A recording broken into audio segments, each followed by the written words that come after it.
Sa Seller.ph, kahit natutulog ka, may benta ka! Download na!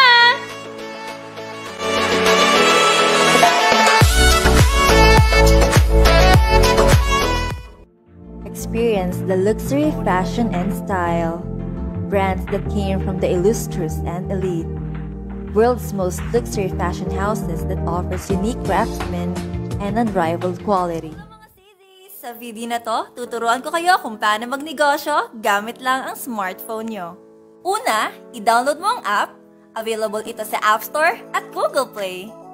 After mo ma-download ang app, pwede ka nang mag-fill up ng information para makagawa ka ng sarili mong website. Okay, meron ka ng sariling online store. Pwede ka nang mag-upload ng inyong mga products at mamamanage nyo na ang inyong stocks at inventory hassle-free. Pwede mo rin itong i-share sa inyong social media accounts para mas maraming benta. Kaya ano pang hinihintay nyo mga ka-seller? Download na! Say goodbye to stressful selling and start selling beautifully.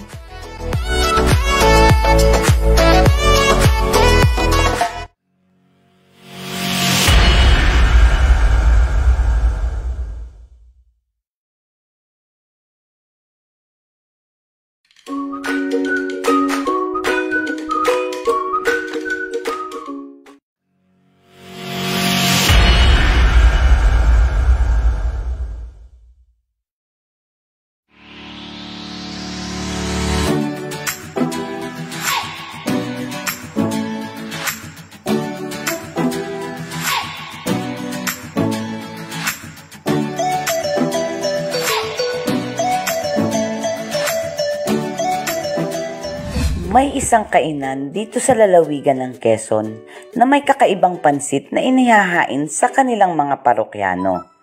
Ang chami at sisig ang pagkaing paboritong kainin ng mga taga-Quezon.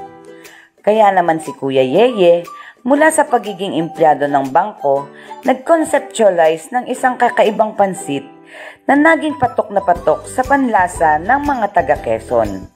Naging magandang kombinasyon ang chami at sisig. Sa bawat nguya, lasap na lasap ang kakaibang sarap. Kaya naman ngayon ay 3 branch na ng tindahan ng chamsig ang kanyang pinamamahalaan. Samahan po ninyo kami na tunghayan kung paano nga ba nagsimula at umunlad ang Pansilog, the home of original chamsig. Dito lamang sa aming programang Hanep Buhay! Magandang hapon po. Ito na naman po ang aming episode ng programang Hanep Buhay! Samahan niyo po kami na alamin natin ang mga masasarap na pagkain na inihahanda ng Pansilog dito po sa kanilang branch sa Lokban, Quezon. Makakasama po natin si Kuya Rene Caparos. Yeye na lang. Ayaw niya tanongin sa Rene. Masyadong formal. So, makakasama natin yung pinakamay-ari po ng Pansilog. Ano ka ba yung Pansilog? Pansit na may... Ay, tama. Lagi na. At pakilala muna tayo. Sino nga ba tayong dalawa? Ayan. Ako po si Jenny. At ako po si Mitch para po sa ating Hanep Buhay. Simulan na natin yung pakikipag-usap sa ating binigyan tayo ng time ni Kuya Yeye dito sa ating Hanep Buhay. Kuya Yeye, ilang years na po ba yung Pansilog? Magandang umaga po, Ma'am Mitch, Okay, Ma'am Jen, at sa lahat po ng tagapakinig ng MR Digital. Ang Pansilog po ay 7 years and 6 months na po to be exact. Nag-umpisa po ang Pansilog sa isang pangarap. Ako po ay if I can narrate it correctly, ako po ay bank teller. March that time. So sa bangko po kasi merong 5 days na mandatory leave. So sabi ko sa asawa ko, maghanap ka ng pwesto at doon sa 5 araw na yon, magbubukas tayong maliit na kainan. So yun, nag-isip ako ng line-up ng menu. Tapos yun nga, sabi ko kailangan may matikmang bago o merong bagong makita yung mga customers para ho magkameron ng interest na pumatok sa aming maliit na tindahan. So yun, one Sunday, isang linggo, nag-formula ako ng menu. Sabi ko, that time kasi galing ako Manila kasi 5 years akong manager po ng Jollibee Market. Sabi ko, ang sikat na pagkain sa Lucena talaga is Chami. Chami. And then, sisig. Sabi ko, hindi ka magkakamali sa sisig pagdating sa mga Pinoy. So, I just mix it up, tapos nilagay ko sa sizzling plate, pinatikim ko sa bianang ko, sabi niya medyo maalat, nilutoan ko ulit, medyo matamis, nilutoan ko ulit, pangatlong luto, yun. Nag-perfect na. Hindi naman perfect, close to perfect. Tapos yun, nag-umpisa na namin alok, April 10, 2013. Binuksan yung aming gulang-gulang branch along Doña Aurora Boulevard, malapit sa Petron at Meralco, sa 48 square meter po na commercial space. So yun, and the rest po is history. Meron pong branch sa Pleasantville at sa Lokban. Sa Lokban. Opo. Tatlo na po so far ang branch po ng Pansilog, which is Pansilog stands for Pansit, Sizzlers, yung mga naka-sizzling plate po na sizzling chicken, sizzling pork, etc. Saka silog. Yung mga sinangag na may silog yan. Opo. Kasi naisip ko, kailangan kong umisip ng mga menu na masarap para sa lahat. At sa Pinoy, hindi ka magkakamali sa all-day breakfast at sa pansit, lalo na po sa Lucinahin. Number 2, readily available yung mga raw materials, hindi yung mahirap hanapin, tapos yung sustainable. So, kailangan yung menu kako streamline. So, yun. At nakatulong naman ho ng malaki sa sustainability ng negosyo. From 2013 up to now, yes, nandito po ang Pansilog. At ayun, up to now, nalampasan ng kahit pa paano yung pandemya natin ng taon. So, Pandemic, nagsara po. Nung pandemic po, nagsara po yung Pleasantville branch sa kadahilan ng isinara po yung mismong subdivision. Okay, naka-lockdown. Nagsara siya ng 45 days. Ang Lokban naman po, isinara din sa kadahilan ng naka-lockdown po ang bayan ng Lokban. Hindi rin pwede pero yung aming gulang-gulang branch, hindi po siya nagsara dahil okay naman, kahit pa paano, accessible sa tao, malayo sa checkpoint. At the same time, iniisip ko yung mga empleyado ko na paano pag nagsara yung lahat ng tindahan, walang papasukan. So, yun. Nag-maintain ako ng isang tindahan habang pandemic doon sa kalagitnaan ng ECQ. Tapos yun, nagpalitan na lang sila ng schedule. And luckily, ang naging market namin noon, since medyo innovative po tayo, umisip tayo ng mga menu na makakatulong doon sa lockdown. Yung mga ready-to-reheat na pagkain kasi that time, per araw ang pamamalengke, per araw ang labas, per barangay. So sabi ko, mag-offer tayo ng makakatulong sa tao at the same time, yun, kumikita. Ang isa pa namin naging market po noon is yung mga nasa ibang bansa. Tumatawag, nag-chat-chat, nag-PPM. Pakainin mo si Memorial, pakainin mo si Mount Carmel, pakainin mo si St. Anne General Hospital. Marami hong mga nurse na kababayan natin na nagpapakain, nagdo-donate po. So through GCash, online transfer, binabayaran kami. Tapos pinipictura naman namin si pagkain sa mga hospital. Tinanggap kunyari ni Ma'am Mitch, ni Ma'am Jen at ng 100 kasamahan nila sa hospital. So yun, marami din ho kaming naging mga client na talaga namang bukal ang loob pagtulong sa mga kababayan namin na panahon. Kaya nakadiretso po kayo kahit pandemic. Tama po. Naitawid po namin yung napakahirap na sabihin natin 60 days na yun. So yun, ang inisip ko na lang din noon, nagtayo din po ako ng sarili kong fundraising through the help ng aking Maryhill Batch 2000 para ma-maximize ko din yung mga tao ko. So yung mga tao ko pumapasok, sila yung nagre-repack ng mga goods galing sa sentrong pamilihan.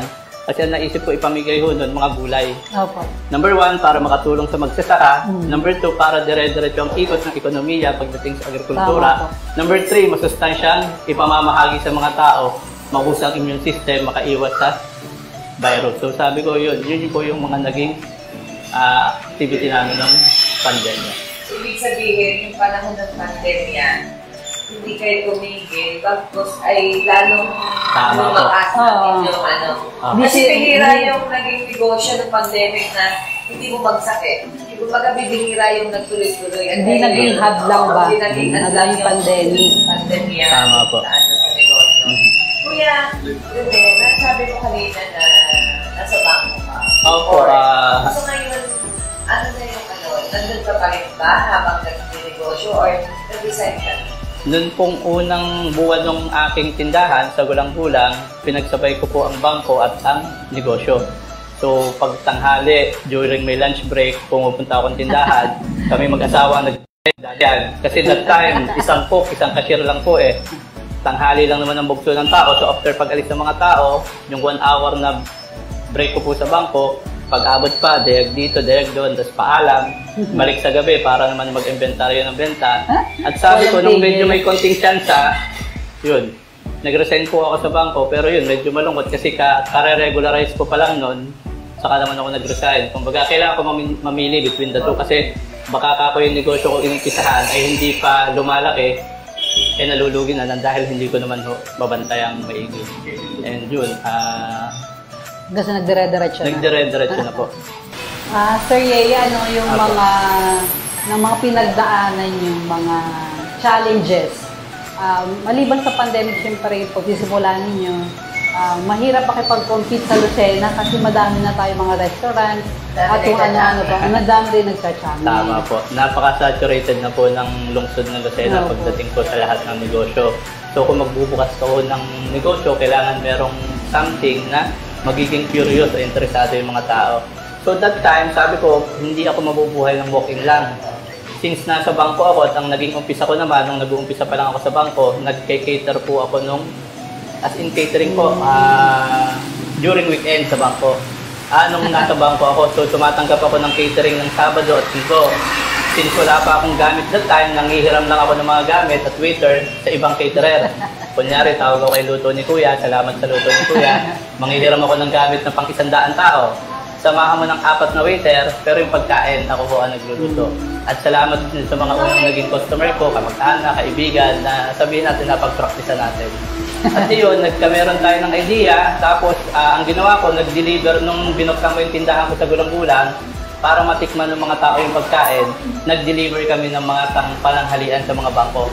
Kunyari sa umaga, ite-text ko yung menu sa kanila, may tagakuha ng order, mga 5, 6, 7, 8 bangko at opisina. Yun, tapos i-deliver namin ng lunchtime. So kami talaga ako ang nag-reach out sa mga customer. Aside doon sa mga walk-in, of course, na nakakatikim ng pagkain namin. And by 2015, ayun, naging stand-alone na yung Pansilog. As in yung konsepto na pansit, sisig, silog. Wala na siya nung mga parang karinderya type na sinumpisahan ko nung una para ipakilala po yung pagkain. And yun, nagdire-diretso na rin po yung catering namin, which is one of the umbrella nung aming negosyo po. Hindi kayo natigil ba doon sa, nakita ko yung ano nila, yung pag-boom nila. Sabihin, hindi lang sila basta nagtinda ng pagkain, alam mo yun, nakakaisip sila ng iba't ibang innovation kung anong gagawin. Kasi nga, siguro po, negosyante talaga kayong mag-asawa. Nasa business Number 1, passion. Ang bumuhay din po sa negosyo is yung passion. Kasi kung hindi ko po passion ang ginagawa ko, yung pagising na alas 3, alas 4 ng umaga para mamalengke ng una, so on so forth, hindi mo masusustain yung willingness kung wala akong passion behind that. Yung pagluluto naman yun, since may YouTube naman hindi naman ako chef, wala rin akong formal study pagdating sa pagluluto. Ang sa akin lang is kung ano yung collective comment ng mga nagiging customer ko, client, yun yung nagiging way ko for improvement doon sa aking menu. And then meron tayong mga tao na tinuturuan. I'm so happy na kahit paano nakapag-employ tayo ng more than 20 employees mula pa nung umpisa. Of course, come and go. Pero yun, the rest nung karamihan naman doon sa mga pioneer employees natin nasa atin pa. So yun, makikita niyo naman siguro kung paano rin ang pangangalaga natin sa ating mga tao. Maganda yung naging takbo ba ng kanilang negosyo. At the same time, nagbabranch sila. Yung nakita natin kasing iba, nasa isang pwesto, pero kayo, ang lakas ng loob ninyong mag-asawa na mag-branch out pa. Ano yung nag-push sa inyo para maglagay pa ng iba pang mga branch, which is nasa Lucena din naman yung iba, di ba? Opportunity not only one. So sabi ko, nung 2015 ata po yun, nung madiscover ng Rated K, yung Chamsig. Na-featured ko yung Chamsig sa Rated K. So, nagkameron ng alarming ng mga customer flow. Talagang medyo nakilala, sabihin natin. After a year, pinagluto naman ako sa GMA7, yung unang hirit, Kanaigan. So, yun, isa na naman yung pagkakataon. Tapos, mula noon, taon-taon, nagiging guest tayo sa Umagang Kay Ganda, tuwing pasayahan para magluto ng Chamsig, ng Chami, etc. So, yun po, festival. Meron pong mga opportunity in disguise lagi taon-taon para ho makapag-expand tayo, makasustain. At sabi ko nga sa asawa ko, sa negosyo, dalawang klase lagi ang umpisa. Meron kunyari si Ma'am Jen, anak na mayaman negosyante, ito ang negosyo, patakbuhin mo at nandito yung 2 milyon, bahala ka lang, palaguin pa. Yung iba naman, ito, kaya bato na, ito ang kapital, palaguin mo, paikutin mo ng paikutin, etc. At nandun kami sa sitwasyon yun. So kami nag-umpisang maliit na kapital, maliit na negosyo, maliit na lahat. And kung ano lang po yung pumapasok, siya din namin inilalabas para makapag-expand. So, I guess kahit hindi siya tumitigil. Hindi siya tumitigil. So, meaning, ibig sabihin, may legitimate market na siguro yung pansilog, kaya nakakapag-expand kami along the way, nang hindi namin naman kinakailangan maglabas ng kahit pa paano malaking kapital. Pinapaikot na lang siya. Opo. Ito talaga yung hinahanap natin dito sa hanap buhay. Ito yung mga hanap talaga na hanap buhay na masasabi natin, may simula talaga sa maliit. Ito po kasi yung concept ng aming program. Hinahanap namin yung kakaibang produkto, business, at the same time, yung nagsimula sa maliit at papalaki. Bagaman at nakita natin, muundag na, nagkaka-branch na. So, maganda po yung magiging inspirasyon sa ating mga kababayan. Sabihin ko sa iyo, Ma'am Jen, yung minsan yung mga customer nagtataka, nakagusot mayaman, uniforme sa bangko nakikita nila, nagdadayag dun sa maliit na tataka sila ba? Ayos ang dishwasher mo, ayos ang tagadayag mo. So, ibig ko sabihin, ganun mag-umpisa Ganun mag-umpisa, ganun magpalaki, ganun magpalago. So, kung hindi mo naman dadaanan yung mga stages na yon, hindi mo ma-differentiate kung ano yung pinag-umpisahan mo sa pinupuntahan. Dapat po daw ay talagang hands-on. Tama po. Ang mga nagtatayo ng negosyo para nararamdaman nila kung gaano talaga kahirap. Hindi lang basta yung dadating ka, naka-ready na mag-aano ka na lang, asalis ka na ulit. Dapat daw po ang mga manager ay nagiging cook at mga taga-hugas din. Totoo po yun. Hands-on talaga. Karamihan na napapansin ko, yung mga umuunlad talaga negosyo. Nandun yung may-ari mismo dun sa mismong shop nila, restaurant nila. Kasi sila na mismo yung nagpapatakbo ng kanilang negosyo. So, yun yung maganda talaga. Kasi natututukan mo. Tama. At the same time, alam mo din kung lumayas man yung cook mo. Pwede ka magluto. Kasi alam mo kung paano. Tsaka yung totoong problema na nangyayari sa loob ng hindi yung basta puro sumbong lang, pero ikaw talaga yung nakakaralan. May mga instance po ba na may mga matitigas kayong ulo ng mga empleyado, mga ganyan? Hindi po nawawala yun kasi bawat individual naman po may kanya-kanyang pag-uugali, pagtingin sa buhay, so yun, ako nung una, habang nag-uumpisa, syempre lagi may init ang ulo ko. Kasi hindi ko pa sila din ma-differentiate kung ano yung gusto nila sa isa. Pero along the way ho, nyo naman, ibig sabihin, magbabago ka, magiging mahinahon, at dahil ayun. Mapag-aralan nyo din po. Mapag-aralan. Hindi lahat ay perfect sa ulo talaga. Hindi naman perfecto sa umpisa. Sa aming pagbabalik, susugod tayo sa kusina ng Pansilog upang alamin kung paano nga ba niluluto ang famous at kakaibang chamsig. Atin ding titikman ang iba't ibang mga putahe na bestseller sa Pansilog.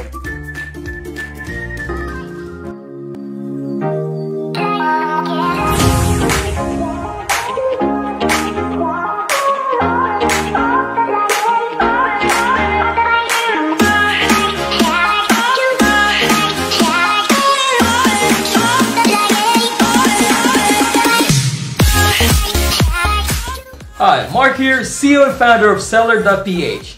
In today's video, I'm going to teach you how to build your own website just using your smartphone.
Kahit natutulog ka, may benta ka! Download na!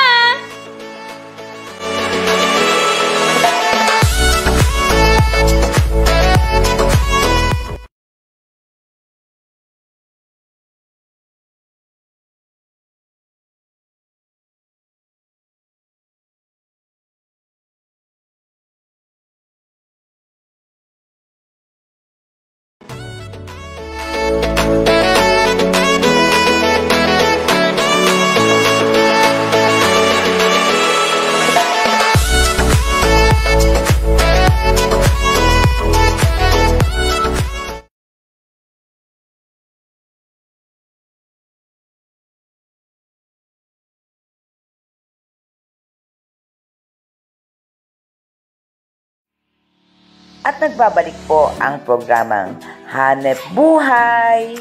Nandito naman po tayo ngayon sa kusina ng pansilog. Yan.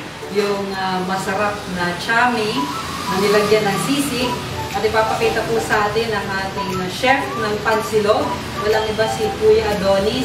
Kung ano yung mga nasa recipe ng chamsik. Kuya, ano ba yung mga nasa recipe ng chamsik? Sige po, explain niyo. So ito po, unahin natin ang soup stock. Meron po tayo ditong Mickey, fresh egg noodles, tapos meron siyang brown sugar. Okay pa. Secret ingredients namin na tinatawag namin Hindi 4-3-2-1. natin malaman niya secret yan.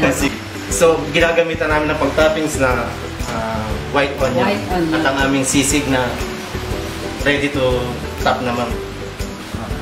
At ngayon po ay iluluto na ni Kuya Adonis ang kanyang chamsig. Umpisa ko na po. Lagyan na natin ang soup stock.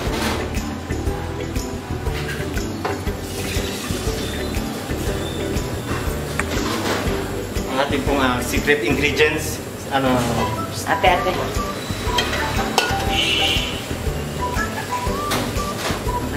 At ang ating Mickey. Ano na po? Sadyang kuya, sadya bang malakas talaga kapoy? Kailangan pong malakas para mabilis. hindi po agad malabog ang ating Mickey. Okay. Pala secret? Yes, ma'am.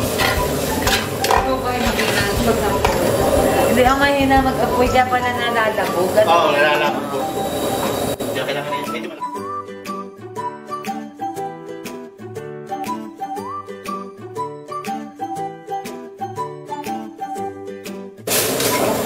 Lagay na po si sugar.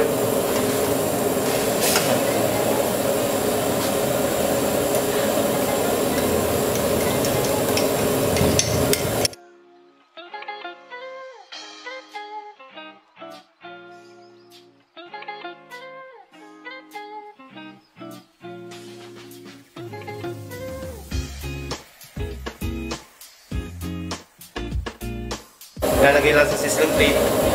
So, Ready to serve. ready to serve.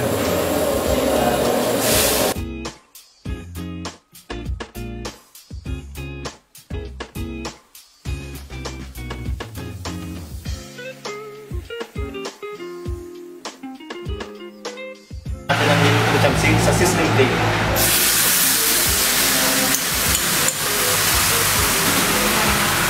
po na sisig.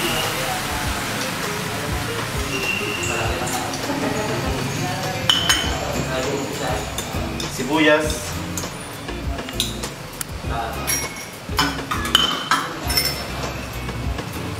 Tapos po ng kalamansi and sili.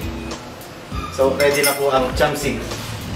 At kasama naman po natin ngayon si Chef para ipaliwanag ang mga best seller ng pansilog. Yan. Chef, paliwanag mo sa amin itong mga nasa harapan namin na napakababang mo at parang naglalaway na ako sa sarap. Yep, so ito po yung aming best seller din na all-day breakfast po. Ito po yung big tapa. Usual din po ang aming chamsig. Saka po yung rib solo, baby back ribs na meron pong yung java rice at saka binagoongan. At ito yung binagoongan. Yes po. At yung pong last, yung binalot sa dahon, yan po yung bistik. Bistik, warastik ang aming pong nasa menu. Wow. Bistik, walastik. Kaya, simulan na natin ang pagtikim sa ating... Kanilang motto pala yung we rise as one. Yeah. Hashtag chopsing. Okay. Chef, kain tayo. Sige mo. Tignan na namin Umpisahan niyo na. inyong Ito, syempre. Ulit-ulit kong kinakain yan. Ikaw pa lang kumakain eh. Malapit sa PLDT. Ikaw na. Ayoko kasi naman galaw. Alam mo kaya kain ko yung meron pang kain. Gano'n. Kaya mataba ka, sureness ang pagtaba na Jenny. Ay, gano'n. Lalagyan ko ng pamilya. Sarap yung sa kanan talaga. Ikaw na. Alam mo yung mag-blend ko. Yan po yung lasang-lasang Pinoy. Tamis ang Kasi sa Lucena, ang specialty talaga, chami. yes po, chami.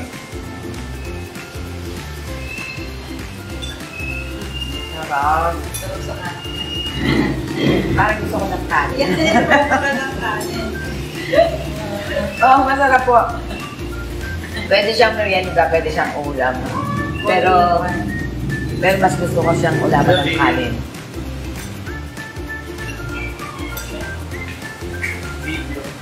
Hindi nga nag-roll yung tinidor. Vegan na may bawas ko natin yan sa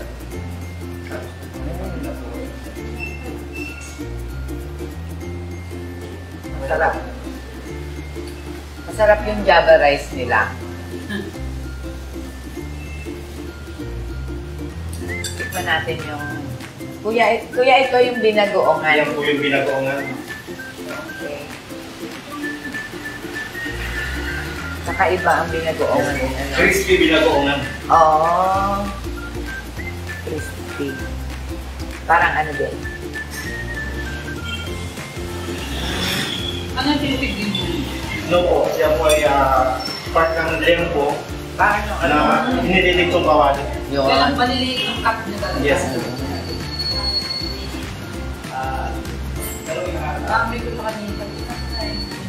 Alam ko na ako nakakain. Hindi po may kambit eh. Bagoong siya. Masarap siya. Ano, lasa mo yung bagoong. Pero Na hindi siya maalat. Diba? Ayun yun. may konting tamis, parang gano'n.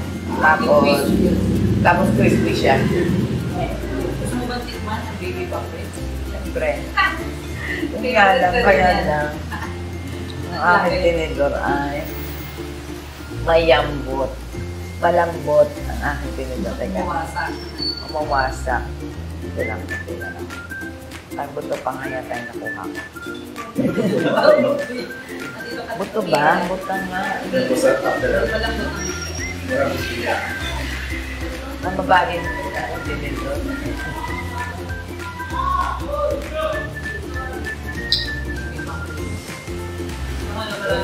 Gumagawa ng baby back ribs. Pero the taste, Yung pinaka-sauce nila.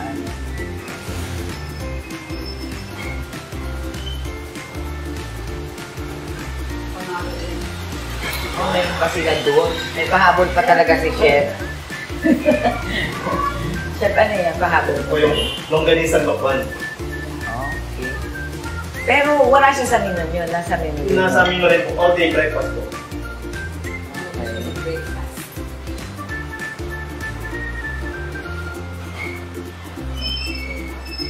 Cut mo na lang yung pagkagayat. Masarap siya. Parang ano. So, anong oras po kayo nag-open para? Kami po, Breakfast eh. yes po, open po kami ng 7 to 6, 7 a.m. hanggang 6 p.m. po. Parang ang ano, yung lasa niya, parang sa Kenny Rogers. Yung baby. Parang mas masarap pa nga. Tama ka. Parang mas masarap pa yung At ano. mas maliit yun. Oo. Walang ano. Gusto ko uling tikman yung sa amin. Nakaadik kasi siya. Kakaadik, oo. Tama. I know. So ano pa ang hinihintay ng ating mga nagta-travel along Quezon, sa Lukban? Huwag niyong palalagpasin dito. Dadaan dito po sa Pansilog. Oo. Likod lang ng munisipyo ng Lukban, Municipal Hall. Yeah. Makikita niyo na ang Pansilog.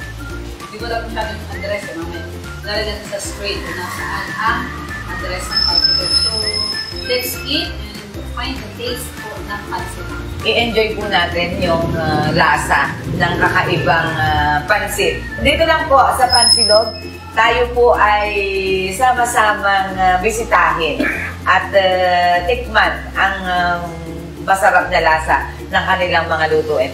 Parang halos lahat, chef, ng inihanda nyo dito talagang walang walang itutulak o tatadyakan.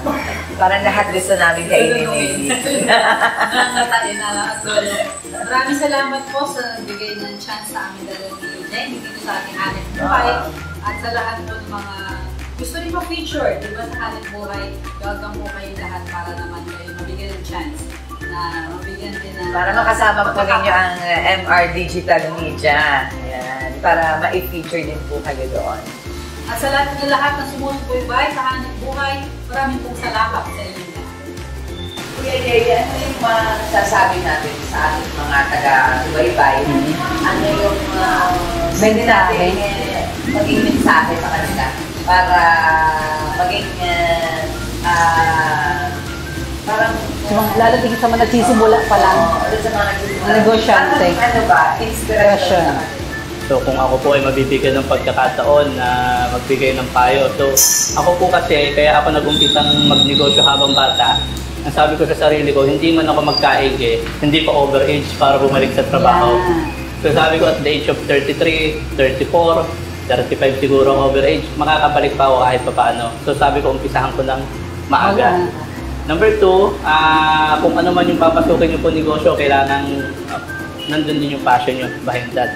Kasi yun nga ho, yun yung mag-i-ignite sa inyo para, kasi along the way, makakaranas kayo ng challenges, makakaranas kayo ng problema, makakaranas kayo ng lahat po ng ng hindi magandang bagay. Pero pag talaga namang passion nyo yung ginagawa nyo, hindi kayo mapapagod. Hindi kayo mapapagod umanap ng solusyon sa bawat problema. Hindi kayo mapapagod na ituloy kung kayo nabumangon, kung kayo nadadapa. Kagaya lang ko ng Pansilog, hindi naman mo naging matagumpay agad sa unang 2 taon.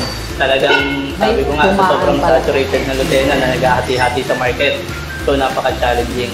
The mere fact na naka-7 taon na ng Pitattong branch, siguro it's a testament na talagang yung aming pagkain, yung aming serbisyo, at yung aming tindahan ay mahal na rin ng mga, hindi lang ng Lucinahin, maging sa buong Quezon, minsan may pipick up, dadali ng Bicol, may pipick up, dadali ng Pampanga, may pipick up, dadali ng Manila. So meaning, marami na ang siguro nag-enjoy sa pagkain ng Pansilog.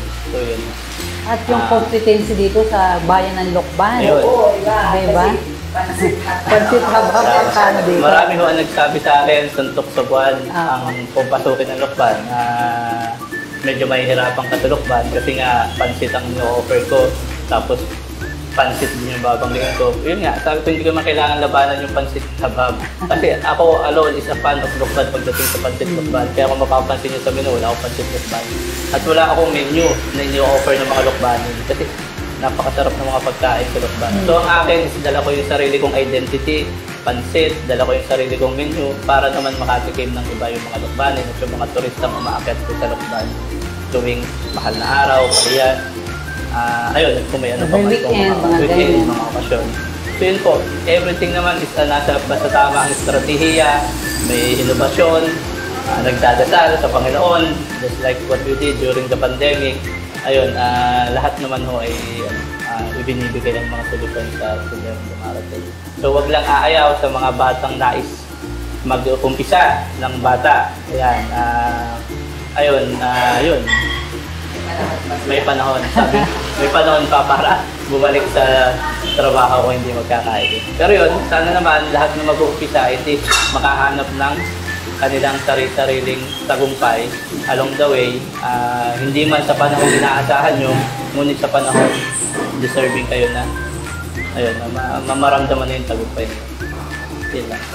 At dyan po nagtatapos ang ating panayam kay Mr. Rene Yeye Caparos para sa ating programang Hanep Buhay! Buhay! Maraming salamat sa Hanep Buhay!